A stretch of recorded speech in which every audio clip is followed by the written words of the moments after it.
People who went missing. What happened? Story 1. When I was 4, I got lost in a city and was rescued by what my dad thought was a gang.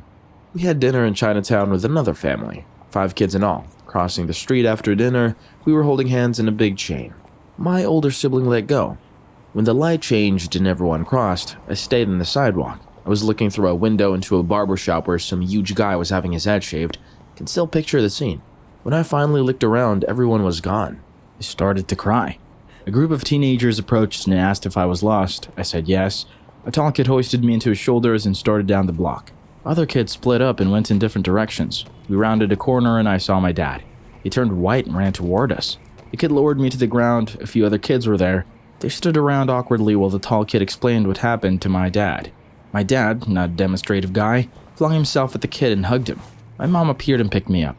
Years later, my dad told me he saw the same group of kids hanging around when he first parked in the city that evening and was suspicious that they were a gang. He was embarrassed and tried to be less judgmental after that.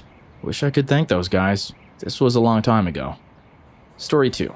I was at a college house party. I went there with several friends. I didn't have a cell phone yet, managed to hold out until 2004. Our dorm rooms came with landlines at the time.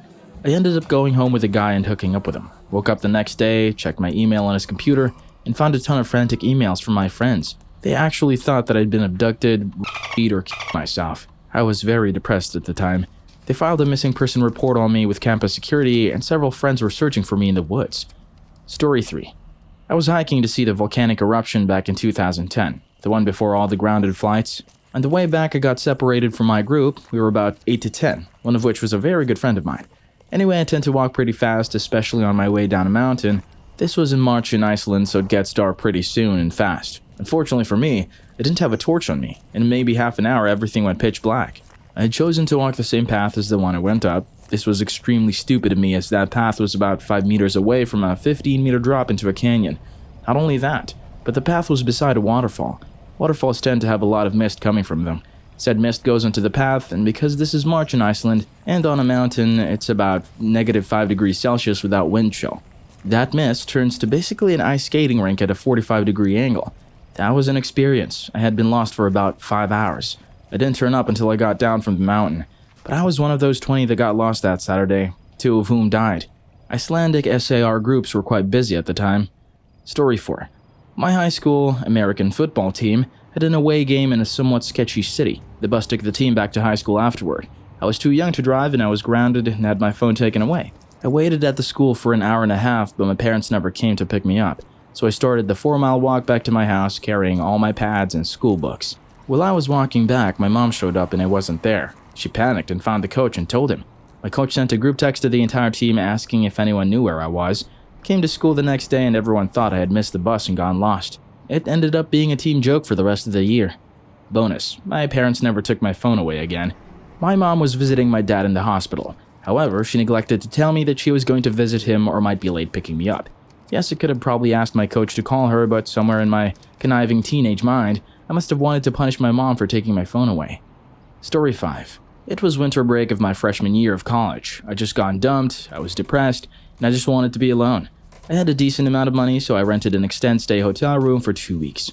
Bought enough food and supplies for 2 weeks, shut off my cell phone, and didn't go outside for 2 weeks. When I returned home, my family yelled at me for several hours, and I received over 200 phone calls and over 500 text messages. 10 out of 10 would highly recommend it. Story 6. I had a 12-day period of dissociative amnesia while I was in the USAF, United States Air Force. I was doing laundry one Sunday night. While waiting to start extra cleaning duty, I woke up 12 days later to my supervisor shaking me awake in my dorm room. No one saw me for those 12 days. No one heard from me. I was not a recluse. I was extremely outgoing and easily noticed. How I vanished for 12 days is amazing. I was considered AWOL, absent without leave, and got Article 15 out of it. Was medically separated with a $25,000 severance and told by the USAF psychiatrist that I was useless to the USAF. I couldn't explain it. I've taken every pill I was prescribed and some therapy. They couldn't unlock my brain. It said that it does not happen to people who are in their older 20s, but it did. It happened once. My brain scan showed that the hole everyone has is larger than yours, kind of thing. Never looked into it, as I really don't want to know if I went to France and killed people as a transvestite, or just f***ed off for 2 weeks. I had no reason to desert. I was in for over 6 years at that point. I'd been to PSAB, Saudi, South Korea, France, and Spain, and was in Germany at the time. I fucking loved my time enlisted and would do it again. Story 7. One time when I was a kid, I went with my mom to the laundromat near our house. I had a batch of new comics with me, so after we loaded the washing machines, I sat down and started reading. After finishing my third or fourth comic, I set it down and went to see if the machines were done yet. They were, so I started unloading them into the rolling basket thing to move the clothes over to the dryers. My mom comes in and yells, "Where the hell have you been?" I'm baffled for a second. "I've been here. Why?" "No, you haven't. After we loaded the washing machines, you disappeared and I couldn't find you. I called the house and you weren't home." "Where did you go?" "I went over to that chair over there to read my comics." "No, you didn't. I was looking all over for you. I'd never seen you." Right then, some kind guy chimed in. Excuse me, miss, but I've been here for about a half hour, and your kid's been over there reading quietly the whole time." My mom huffed and fumed, then went and called the house to tell them where I was. That's not the most missing I've ever been. Another was this. When I was 19, after failing high school, I decided to go into the Navy like my father before me. I moved from Albany, Oregon, where my mom lived, to Fallon, Nevada, where my dad lived, and got started on what he instantly knew I was not cut out for. It'd take me a lot longer to figure that out.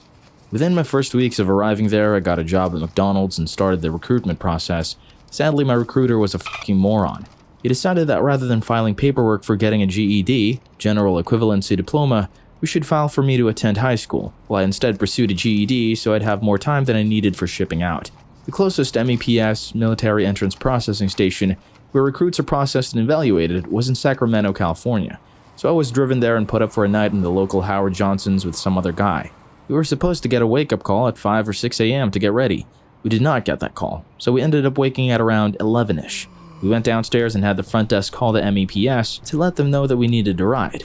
Upon arrival, I was told that it was too late to take all the tests and physicals I needed to take. My two choices were A, go back home and reschedule for another day, or B, stay another night at Hojo's and come back the next morning. I opted for option B. They asked if I needed to call anyone, so I said, "Yeah, my dad, my recruiter, and my boss." I was told they'd call my recruiter and have him call my workplace. They gave me a phone to call my dad and I left a voicemail. After that, I went back to the hotel. Once back at the hotel, I called again and got the voicemail again. After leaving a second message, I went to get some dinner and fell in with a group of nerds and we spent the night hanging around. Nerding it up, almost getting into a fight with some jockish assholes, trading jokes and recommendations for cool movies and Japanese cartoons, before anime was such a big term, video games and such. Had a hell of a night. The next day I went to the MEPS and around noonish, I found out that all was not well on the home front. It turned out that the phone company in Fallon, Nevada had installed a new computer system the day before and things went haywire. The system crashed and for about 24 hours no one was able to get incoming calls or check their voicemail. More importantly, this crash had occurred after they'd called my recruiter the morning of the previous day and told him I hadn't showed up. My recruiter had relayed that to my dad, but they hadn't gotten word that I'd shown up late until the following afternoon. For about a full day, my dad had no idea where I was. He was worried that I might have gotten cold feet and run away, or that I might have taken a walk in the night and had been mugged or worse. He went through my address book and called all my friends in Oregon and put in a report with the police in Albany, Fallon, and Sacramento. For one day and night, people in 3 states, friends and family among them, were worried out of their minds about me, while I was blissfully unaware and having fun with a batch of temporary companions.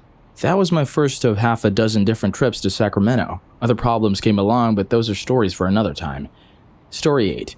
There is a serious tag, and I'm honoring that no matter how ridiculous this sounds. When I was 16, I got into a fight with my mother about how to properly load dishes into a dishwasher. Actually, she yelled a lot and I failed to react. They were f***ing dishes, who cares? At that point in my life, she was running her own business and my father was working full-time. So all of the chores in the house were being done by me personally anyway, and at that point, I had been loading the dishwasher incorrectly for the better part of 6 years, and felt it didn't matter if she thought it was wrong now. Well, I decided that telling her that was the way to end the argument. As you can probably predict, it did not. She threw me out of the house. In typical teenage fashion, I told her if she threw me out then I wasn't coming back. At that point, she had escalated to white-hot rage and said something like, "We don't want you here anyway." Well, that was all I needed, and really she should have been paying better attention to me. See, I had gotten a job as soon as I turned 14 and I purchased my own car. I had been buying my own clothes and things for years with money from that job. I left and could honestly say that I hadn't taken anything from the house that I hadn't personally paid for. To that end, I left my cell phone on the table. I had no way to get in contact. So hours later, when my mother's anger faded and she realized that she had just thrown her 16-year-old child into the streets over the dishes, she called the police. Well, the police showed up and heard her out. They put out the details on my car to try and find me, but they told her that since I had a car and clothes, I had my own bank account and I had been gone for hours, there was no guarantee that I was even in the state anymore. They really only started looking so soon as a favor to my mother. They weren't required to look at all since it was clear that I was a runaway that had left under my own power. My father came home from work and was bewildered by all the chaos. I wish I could have seen his face. After 48 hours, they had me declared missing, which apparently made my profile available to other states and such. And that was how they found me. 2 weeks later, 18 hours away, I was sitting on the hood of my car eating ice cream and filling out a job application. An officer noticed I was illegally parked and casually scanned my plates while he approached to ask me to move. I don't think he was going to give me a ticket, it was just a reflexive action. I came up as a missing kid and he stopped mid-question and sort of stuttered, You should call your mother. I nodded agreeably and he gave me his cell phone. I dialed my mother's number from the heart and she picked up. As soon as I identified myself, she turned into a screaming rage monster of hatred and insults. I casually put the phone on speaker for the officer to hear and his eyes widened. She didn't stop to take a breath and let me get a word in. So I hung up on her. I told the officer that I was fine where I was, and since it had already escalated to this point, I was going to hold out for an apology or divine intervention. He sort of patted my shoulder and made sure I had someplace warm to sleep at night. 2 days later, my dad showed up and got me. The officer called the department that the missing persons report originated from and got my father's contact details and told him that if the situation was left to my mother to resolve, they would never see me again. I agreed that it was for the best. I could have gotten my GED and a job, but I certainly wouldn't have been able to make my way through college and get my master's. Story 9. Last October, I was 14 and suicidal. This was a terrible, terrible time in my life, and I didn't know what to do. I live in Scotland, a tiny little village of around 6,000 to 7,000 people. I walked off to the nearby village where my school was. I walked out to the cemetery, which is on a hill next to the school. It was pretty dark at this point. I think it was about 6 p.m. It gets dark quickly in the winter. I went up to my grandfather's grave and lay down beside it, just talking since I hadn't visited in a while. He died in 2012, and he's somewhat, albeit a tiny part of why I'm like this, so I let it all out. I had nowhere to go at that moment, so I just laid there. I stayed there until about 9 p.m. and I started to walk back. As I got close to home, the police picked me up and brought me home. Story 10. So when I was about 15, I was living with my dad, who was going through a horrible divorce and custody battle with my mentally ill and abusive mother. Well, one day my mother came to the school car pickup line ahead of my dad, stopped the car, got out, and tried to put me in the vehicle. I struggled and refused, but she's almost 6 feet tall and over 200 pounds, opposed to me at 5 feet and 90 pounds. The school administrator came over and asked what was going on. I said I didn't live with her, and my mother pulled the old, "I'm her mother and she's just a stupid dramatic child making a scene" card. The administrator believes her and basically helped force me into the car. She also told the administrator, "Oh yeah, I and my husband are separated and this is my day to pick her up. She's just being a brat because she wants to go to her friend's house." She got in the car and gave this smug f***ing triumphant look, and I tried to open the door and get out, but she had the child lock on. My dad, who was further back in the car line, had no idea what happened, and he said he had just assumed I was goofing around in school with my friends and hadn't come outside yet. He went around the car line several times before he stopped and reported me missing. So my mom told me she was driving me to the state capital where there was a youth mental hospital for runaways. You only needed one parent and a birth certificate to have someone committed, and there was no way my dad would know or be able to get me out for a while. I saw a cop car start driving beside the car, and while my mom was distracted, monologuing like the villain in a Disney movie, I just started screaming and beating on the window to get the cop's attention. The cop ended up pulling my mom over. My mom got out of the car to talk to the cop away from me, and I just took the opportunity and ran out of her driver's side door, across a 4-lane highway into some woods and kept f***ing running. I don't know why I didn't go to the cop. I guess I was afraid that since my mom was a cop, she would talk her way out of it again. I ended up running through the patch of trees along the side of the road until I saw a gas station. There I called my dad using their payphone.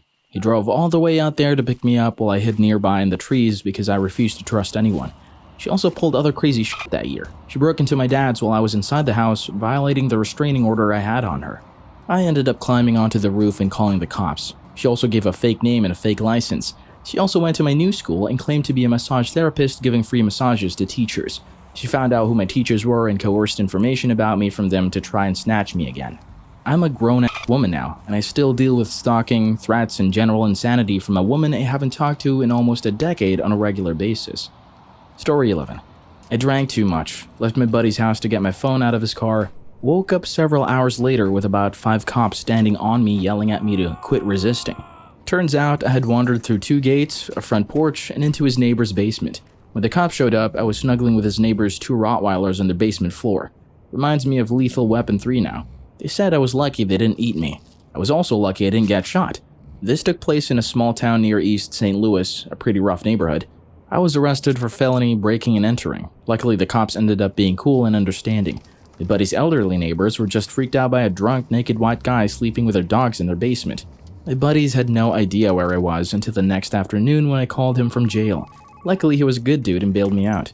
All the charges were dropped. When I walked up to the attorney and judge at the court, they all pretty much made fun of me and just asked if I learned my lesson. Story 12. I wasn't exactly missing, but I did try to run away. I was around 6 years old and I was at a big camp out for Cub Scouts, like Boy Scouts for little kids. My dad said he was going to take the tent and stuff back to the car and that I had to wait around the campsite for a few minutes. Well, in my little kid's brain, a few minutes felt like hours. I thought he had run away without me, so I grabbed my backpack and began walking away. I reached the parking lot and saw his car was still there. However, my little kid's mind thought he had left anyways. I decided I would leave the camp and walk home, so I wandered around for a few minutes trying to find the exit. Then a man in a golf cart rode up to me. He asked me, "Are you Savage Cow?" And I just nodded my head because at this point, I was crying. I got to the cart with him and he drove me to where my dad was. Apparently, he really was only gone for a few minutes. He hugged me and we went home.